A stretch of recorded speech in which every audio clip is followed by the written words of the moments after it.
Ethan Cole had stopped believing in return long before the morning his world shifted. He had been a man who lived alone on a square of land the world had long forgotten, dust-bitten acres, a leaning shack, and a dog that had been more loyal than any human he had ever known. When the dog disappeared, it felt as if the last thread tying him to anything living had been cut loose. It had vanished into the tall prairie grass without a sound, leaving behind only a snapped rope and a silence so deep it seemed to echo. For 3 days Ethan searched until his voice cracked raw. He followed faint tracks that blurred into stone, shadows that dissolved in shifting light, and hope that thinned with every step.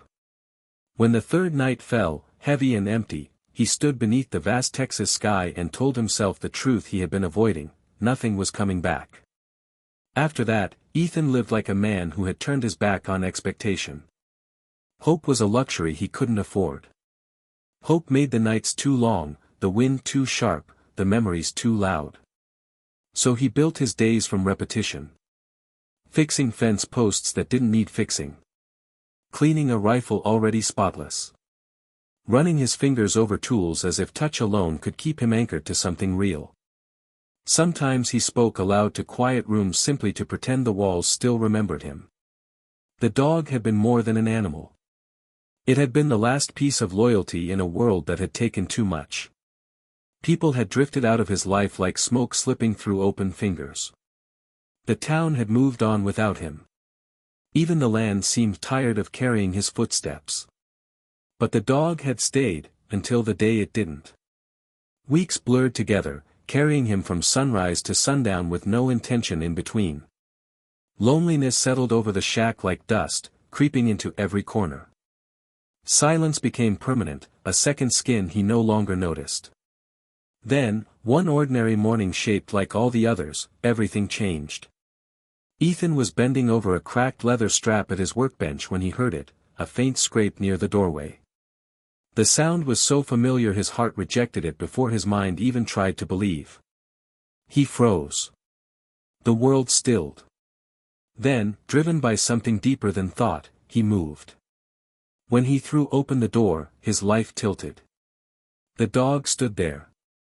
Real. Breathing. Thinner. Dirt-streaked. A little older in the eyes. But alive. For a full breath, neither moved. It felt like even the wind held still.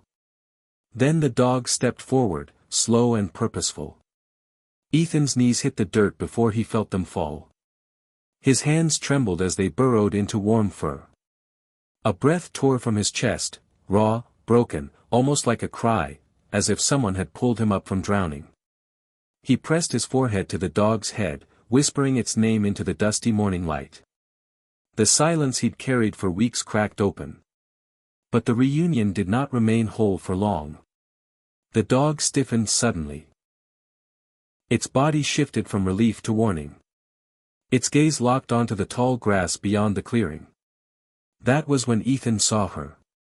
She emerged slowly from the waving grass, moving with caution, not fear. Her posture showed exhaustion, but not defeat. She wore buckskin touched with beadwork still clinging to color despite miles of dust. Her braids hung heavy over her shoulders. Her eyes, dark, steady, watchful, carried the shape of a woman who had walked through loss and kept moving anyway. The dog moved between them as though knitting two separate worlds together. She lifted one hand slightly in a gesture of balance rather than threat. "I followed your dog," she said in a tired, low voice. 2 days. It would not leave me. Her English was rough around the edges but clear. Ethan didn't move toward his rifle though instinct nudged him. Something in the set of her shoulders told him she had not come to harm, only to survive. Instead of questioning her, he stepped aside and widened the doorway. Not a promise. Just an opening. The dog crossed the threshold instantly, tail lifting in something close to triumph. After a small pause, the woman followed, carrying with her the scent of distance, dust, and endurance. Inside, the shack felt different. Not full, but no longer empty. A new kind of silence settled there.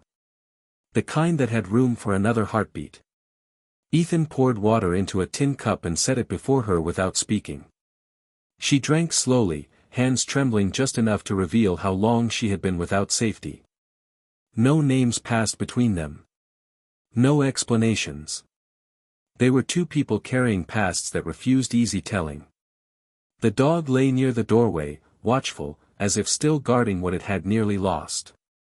As evening deepened, the woman remained near the wall, her eyes studying the small space, judging its safety, measuring its shadows.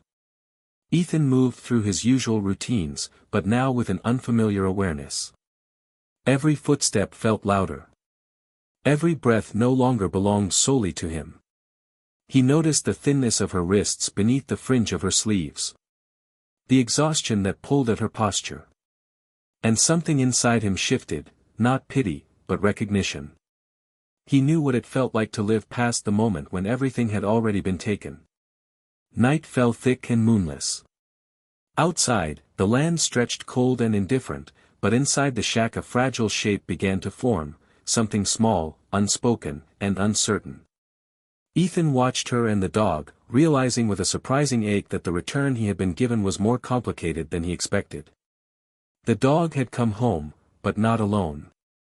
And whatever story was now unfolding, he could no longer pretend to stand outside it. The days that followed were quiet, cautious. Trust did not arrive quickly, nor did companionship. They simply moved around one another like two people waiting to see if the world would allow the fragile peace to continue. Ethan did not ask her to leave. She did not ask to stay. Yet they shared the hours almost naturally. She mended torn cloths with nimble fingers. She gathered water. She watched the land with the alertness of someone raised to read the wind. Ethan found himself adjusting his routines without thought, setting aside more food, walking slower so she could follow, speaking less so she would not feel cornered. The dog belonged to both of them now, padding between them with quiet importance, as if determined to hold their fragile alignment together. On the fourth evening, danger returned in the form of pounding hooves. Riders. Ethan saw them first, dust rising behind them like a warning. Old instinct tightened inside him, cold and sharp. The woman watched his posture shift and understood immediately. She did not hide. She did not run. She simply stepped beside him. When he handed her a rifle, she accepted it with the familiarity of someone raised to carry one. The riders arrived with false smiles and hungry eyes, searching for something they pretended not to want. Lies spilled easily from their tongues, but truth burned in the woman's unflinching gaze. The dog broke the tension first, lunging forward with a fierce bark that shattered the rider's confidence. What followed was fast, chaotic, and decided by the land itself, as if survival remembered who had earned it. When the dust settled, the riders retreated, and the shack remained standing, scarred again by the cost of living. That night beneath a wide, star-heavy sky, the woman finally spoke her name. Ethan gave his in return. It was not a promise, but it was a beginning, an acknowledgement that they were no longer walking alone through separate worlds. After that, time softened. Meals were shared without awkwardness.